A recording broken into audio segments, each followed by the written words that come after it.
So ఈరోజు ఈ polity syllabus చెప్పే ప్రయత్నం చేస్తాను. ఈ పాలిటీ సిలబస్ చాలా సింపుల్గా ఉంటుంది, చాలా ఇంట్రెస్టింగ్గా ఉంటుంది.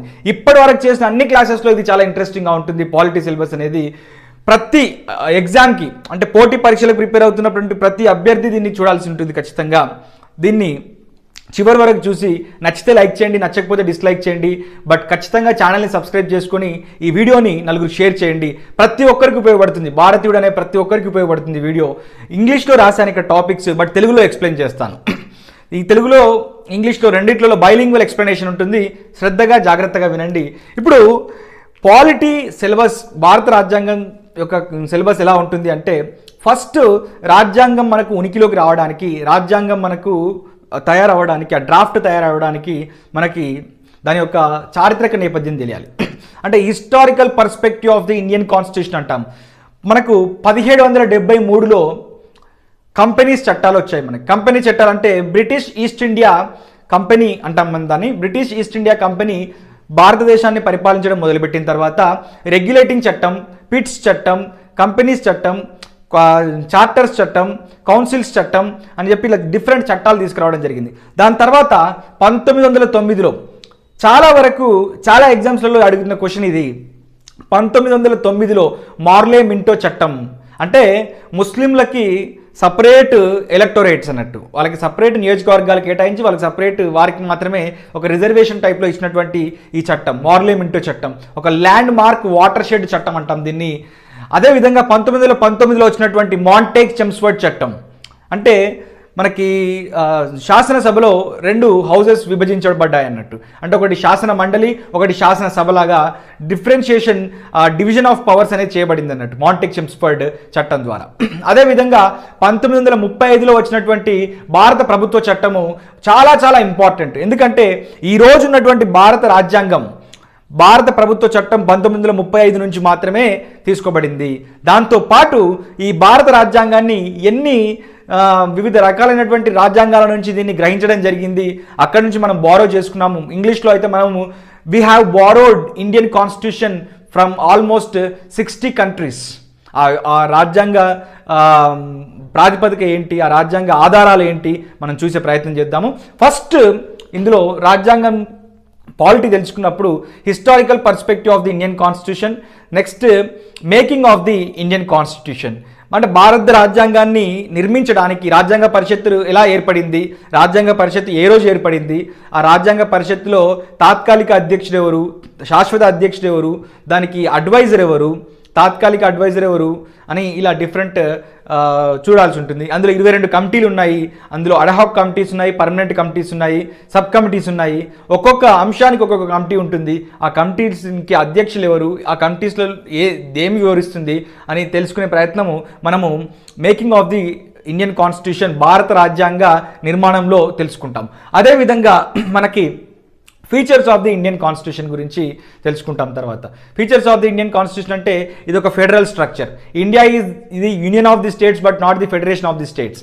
అంటే ఇప్పుడు మనకి 50 రాష్ట్రాలు ఉన్నటువంటి అమెరికా ఒకవేళ కావాలనుకుంటే 50 రాష్ట్రాల్లో నుంచి ఒక రాష్ట్రం విడిపోవాలనుకుంటే ఆ దేశం నుంచి విడిపోవచ్చు. బట్ భారతదేశంలో ఏదైనా ఒక రాష్ట్రం విడిపోయి మేము సపరేట్ దేశంగా ఏర్పడతామంటే అది ఎట్టి పరిస్థితుల్లో కుదిరే ప్రసక్తి ఉండదు. ఎందుకంటే India is union of the states but not the federation of the states. Next sources to the constitution of India. నేను ఒక విషయం ఏం చెప్పానంటే భారత రాజ్యాంగము ది బల్కియెస్ట్ రిటర్న్ కాన్స్టిట్యూషన్. అంటే ఇప్పటి వరకు భూమి మీద ఉన్న అన్ని కాన్స్టిట్యూషన్లో అతి పెద్దది లిఖిత పూర్వకమైనటువంటి రాజ్యాంగం ఇది. ఈ రాజ్యాంగాన్ని వివిధ రకాలైనటువంటి దేశాల్లో వివిధ రకాలైనటువంటి ప్రొవిజన్స్ తీసుకోవడం జరిగింది. అవేంటో చెప్పే ప్రయత్నం చేస్తాను. ఉదాహరణకు ప్రాథమిక హక్కులు, ఫండమెంటల్ రైట్స్ ఉన్నాయి. దాన్ని అమెరికా రాజ్యాంగం నుంచి తీసుకున్నాం. సెంటర్ స్టేట్ రిలేషన్షిప్స్ అంటే కేంద్ర రాష్ట్ర ప్రభుత్వ సంబంధాల గురించి దాన్ని కెనడా నుంచి తీసుకున్నాము. జుడిషియరీ దాని అమెరికా నుంచి తీసుకున్నాము. వైస్ ప్రెసిడెంట్ దాన్ని అమెరికా నుంచి తీసుకున్నాము.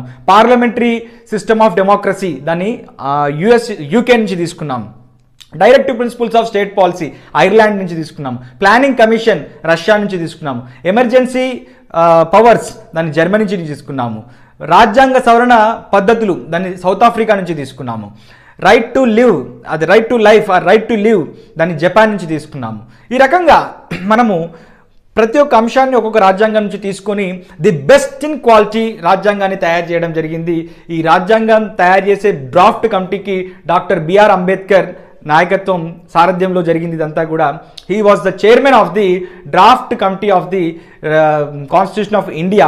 ఆయన గురించి చెప్పుకోవాల్సిన అవసరం ఉంటుంది ఈ sources to the constitution of ఇండియాలో. Next preamble. ఏదైనా ఒక బుక్ మనం ఓపెన్ చేసినప్పుడు మనకు ముందు మాటలాగా ఉంటుంది, అంటే ఫోర్వర్డ్ అంటాం కదా. మన రాజ్యాంగం యొక్క మౌలిక స్వరూపాన్ని మొత్తం కూడా 4 లైన్లో చెప్పేది ఈ ప్రియాంబుల్ అన్నట్టు. అంటే అందులో ఏం రాసి ఉంటుందంటే, we the people of India having solemnly resolved to constitute the constitution of India into socialist, secular, sovereign, democratic republic అని చెప్పి ఉంటాయి ఈ పదాలు. ప్రతి పదం కూడా మన రాజ్యాంగం యొక్క మౌలిక స్వరూపాన్ని, రాజ్యాంగం యొక్క గోల్స్ ఏంటి, దాని యొక్క లక్షణం ఏంటి అని చెప్పే పని చేస్తుంది. ఈ ప్రియాంబుల్ అనేది చాలా చాలా ఇంపార్టెంట్. మొత్తం రాజ్యాంగం చదవకపోయినా ఈ ప్రియాంబుల్ ఒక్కటి చదివితే ఆ రాజ్యాంగంలో ఏముందో తెలియజేసే విధంగా ఆ ప్రియాంబుల్ ఉంటుంది. Next first article. మనకి ఇప్పటి వరకు గుర్తుపెట్టుకోవాల్సిన విషయం ఏంటంటే, రాజ్యాంగం అమల్లోకి వచ్చినప్పుడు 395 ఆర్టికల్లు ఉండేవి. మొత్తం 395 నెంబర్డ్ ఆర్టికల్స్, ఇప్పటికి కూడా 395 నెంబర్డ్ ఆర్టికల్సే ఉన్నాయి. 395 ఆర్టికల్స్, 8 షెడ్యూల్స్, 22 పార్ట్స్, కంప్లీట్గా అన్ని 22 పార్ట్స్. బట్ ఇప్పుడు ఇవి ఎన్నైనాయి అంటే 448 ఆర్టికల్స్ అయినాయి. ఇవి ఇంకో 4 యాడ్ అయ్యి 12 షెడ్యూల్స్ అయ్యాయి. ఇప్పుడు 2 పార్ట్స్ యాడ్ అయ్యి 24 పార్ట్స్ అయ్యాయి. 24 భాగాలు, 12 షెడ్యూళ్ళు, 448 ఆర్టికల్లు. కానీ నెంబర్డ్ ఆర్టికల్ మాత్రం 395 ఆర్టికల్స్ మాత్రమే ఉన్నాయి. కంప్లీట్గా ఇప్పుడు ప్రస్తుతం ఉన్న రాజ్యాంగం ఇది. అందులో మొట్టమొదటి ఆర్టికల్ దేని గురించి చెప్తుందంటే, భారత భూభాగం గురించి, భారత యూనియన్ గురించి చెప్తుంది. అందుకే ఇక్కడ రాశాను చూడండి, union of India and territory of India అని రాశాను. ఆర్టికల్ 1 నుంచి ఆర్టికల్ 4 వరకు ఇదే తెలియజేస్తుంది. అప్పుడు హైదరాబాద్ రాష్ట్రం నుంచి తెలంగాణ ప్రాంతాన్ని విడదీసి ఆంధ్ర రాష్ట్రంతో కలపడం కానీ, లేకపోతే మళ్ళీ ఆంధ్రప్రదేశ్ రాష్ట్రం ఏర్పడిన తర్వాత ఆంధ్రప్రదేశ్ రాష్ట్రం నుండి తెలంగాణ రాష్ట్రాన్ని, ఆంధ్రప్రదేశ్ రాష్ట్రాన్ని విడదీయడం కానీ ఈ ఆర్టికల్స్లో భాగంగానే జరుగుతుంటుంది. అంటే రాష్ట్రాల పునర్విభజన, రాష్ట్రాల పేర్ల మార్పు, రాష్ట్రాల సరిహద్దుల మార్పు, ఇవి ఏవి జరిగినా కూడా ఈ ఆర్టికల్స్ ప్రకారమే జరుగుతుంది. ఉదాహరణకు పోలవరం నుండి మనకు 6 మండలాలు, 7 మండలాలు మనకు ఆంధ్రప్రదేశ్కి ఇవ్వడం జరిగింది. ఆంధ్రప్రదేశ్ మండలాలను అందులో కలపడానికి ఈ ఆర్టికల్స్ ప్రకారమే జరుగుతూ ఉంటుంది. Next citizenship. ఆర్టికల్ 5 నుంచి 11 వరకు సిటిజన్షిప్. ఈ సిటిజన్షిప్ని మనము యూకే నుంచి తీసుకున్నాము. సింగిల్ యూనిటరీ సిటిజన్షిప్ ఉంటుంది. అమెరికా లాగా డబుల్ డ్యూయల్ సిటిజన్షిప్ ఉండదు. అక్కడ అమెరికాలో ఎలా ఉంటుంది సిటిజన్షిప్ అంటే, రాష్ట్రాలకు వేరే సిటిజన్షిప్ ఉంటుంది, దేశానికి వేరే సిటిజన్షిప్ ఉంటుంది. అక్కడ డ్యూయల్ సిటిజన్షిప్ ఉంటుంది. ఇక్కడ సిటిజన్షిప్, పౌరసత్వము, ఇది 5 to 11 ఆర్టికల్స్ తెలియజేస్తుంది. అసలు భారతదేశ పౌరుడు అంటే ఎవరు? ఈ భూమి మీద పుట్టినవాడా, లేకపోతే ఈ భూమి మీద పుట్టి అమెరికా లాంటి దేశాల్లో సెటిల్ అయిన వాళ్ళ పిల్లలు కూడా భారతదేశ పౌరులు అవుతారా అని చెప్పే ప్రయత్నం ఇందులో జరుగుతుంది. Next fundamental rights. భారత రాజ్యాంగానికి ఆత్మ వంటిది ఫండమెంటల్ రైట్స్. భారత రాజ్యాంగానికి ఒక గుండెకాయ లాంటిది ఫండమెంటల్ రైట్స్. ప్రతి ఒక్కరు తెలుసుకోవాల్సింది ఈ ఫండమెంటల్ రైట్స్, వారి హక్కులు ఏంటి అని చెప్పి. ఒక వ్యక్తిని మనం దూషించినా కొట్టినా కూడా మనకి ఫండమెంటల్ రైట్స్ కనుక తెలిసినప్పుడు, ఆ కొట్టినప్పుడు, దూషించినప్పుడు, వాళ్ళ మీద దాడి చేసినప్పుడు ఈ ఫండమెంటల్ రైట్స్ తెలిసినప్పుడు, అరే నాకు ఆ హక్కు లేదు కదా అనే విషయాన్ని మనం తెలుసుకుంటాము. ఫండమెంటల్ రైట్స్ అనేది ప్రతి ఒక్క మానవుడు తెలుసుకోవాలి. మనిషిగా పుట్టిన ప్రతి ఒక్కరికి హ్యూమన్ రైట్స్ ఎట్లా ఉంటాయో ఆ హ్యూమన్ రైట్స్ని కన్ఫర్మ్ చేసేవి ఫండమెంటల్ రైట్స్. అంటే ఆ హ్యూమన్ రైట్స్కి ఒక లీగాలిటీ ఇచ్చేవి ఫండమెంటల్ రైట్స్ అన్నట్టు.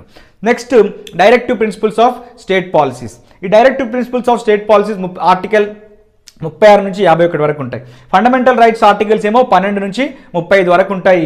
అందులో ఆర్టికల్ 32 చాలా చాలా ఇంపార్టెంట్. బాబాసాహెబ్ అంబేద్కర్ ఏమన్నాడంటే, ఆర్టికల్ 32 ఈ ఫండమెంటల్ రైట్స్కి ఆత్మ వంటిది.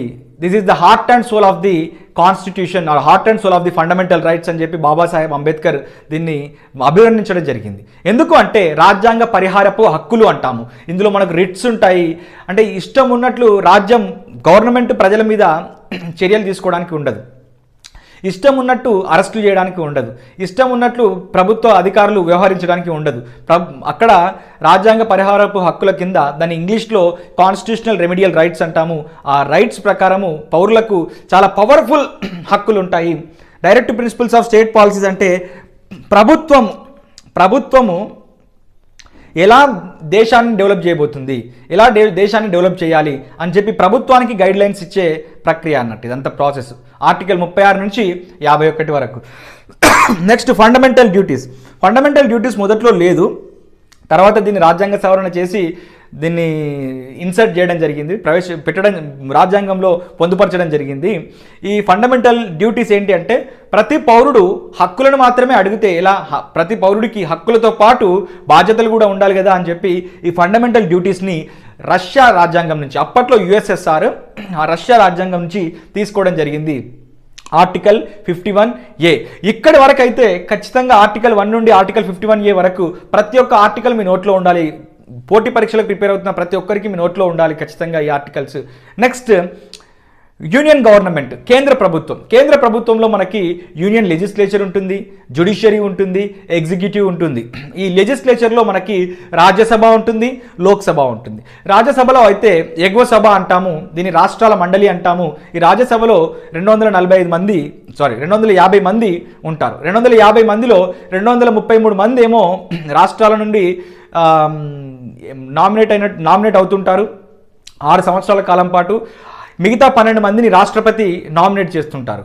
అండ్ ఈ మిగతా 545 మంది ఎవరైతే ఉన్నారో లోక్సభలో వాళ్ళు ప్రజల చేత ఎన్నుకోబడినటువంటి నాయకులు.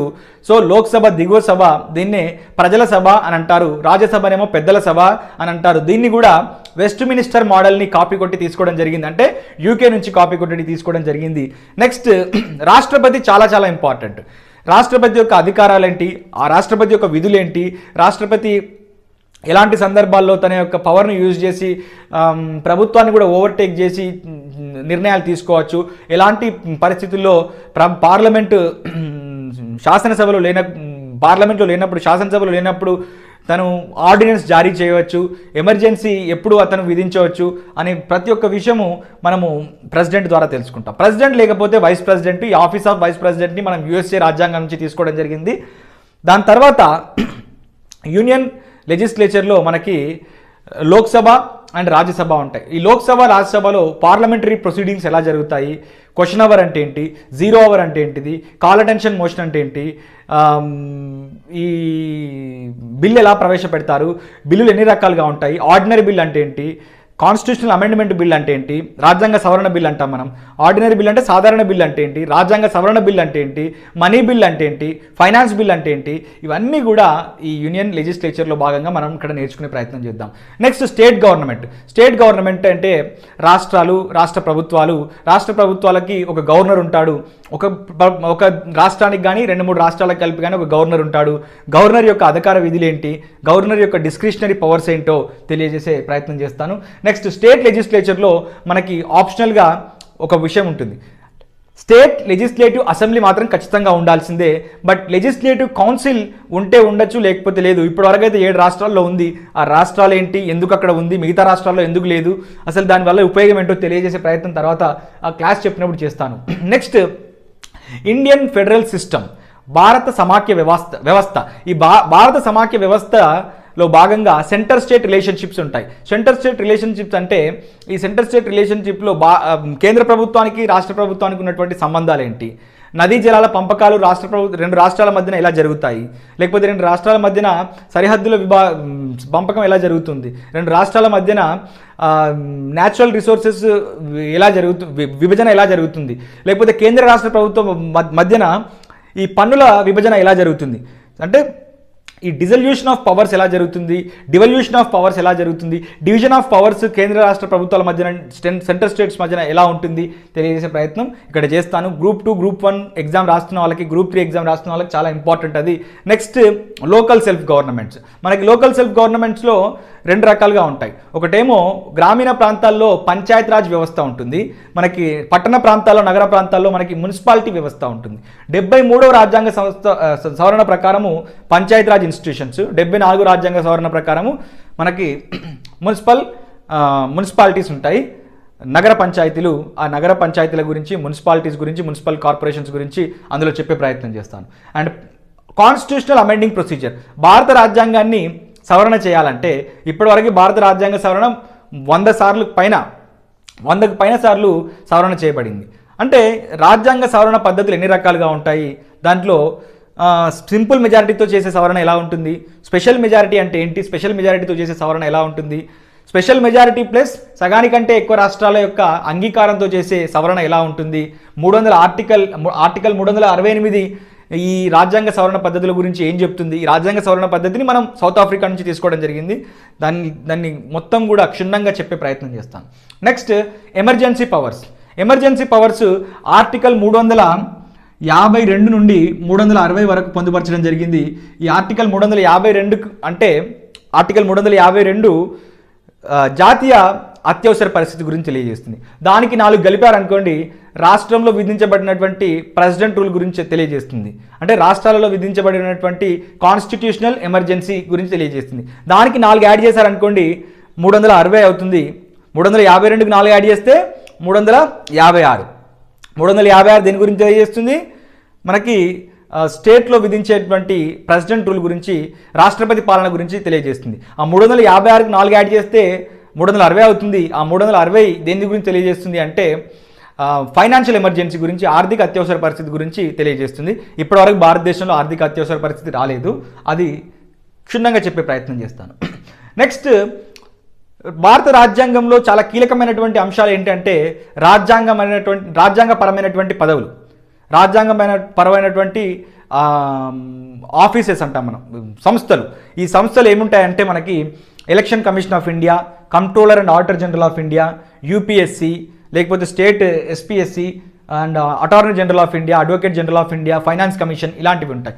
దాంతోపాటు ఎక్స్ట్రా కాన్స్టిట్యూషనల్ ఆఫీసెస్ ఉంటాయి, అంటే రాజ్యాంగేతర పదవులు ఉంటాయి. ఈ రాజ్యాంగేతర పదవులు ప్లానింగ్ కమిషన్ కావచ్చు, నీతి ఆయోగ్ కావచ్చు, BC SC ST minority commissions కావచ్చు. ఇలాంటి కమిషన్స్ ఏంటో చెప్పే ప్రయత్నం చేస్తాను.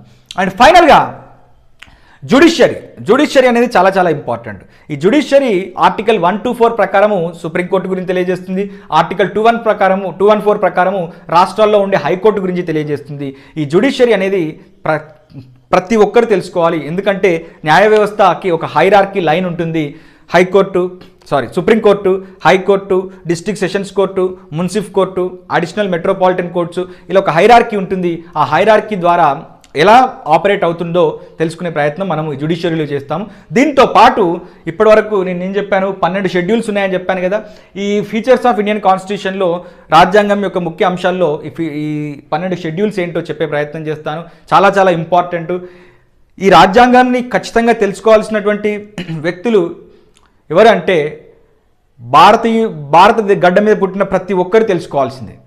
సో ఈ వీడియో కనుక మీకు నచ్చినట్లయితే లైక్ చేయండి, నచ్చకపోతే డిస్లైక్ చేయండి. ఈ రోజు నుంచి పాలిటీ క్లాసెస్ కూడా చెప్తాను, బట్ సబ్స్క్రైబ్ చేసుకుని నలుగురికి షేర్ చేయండి. Thank you for giving this opportunity.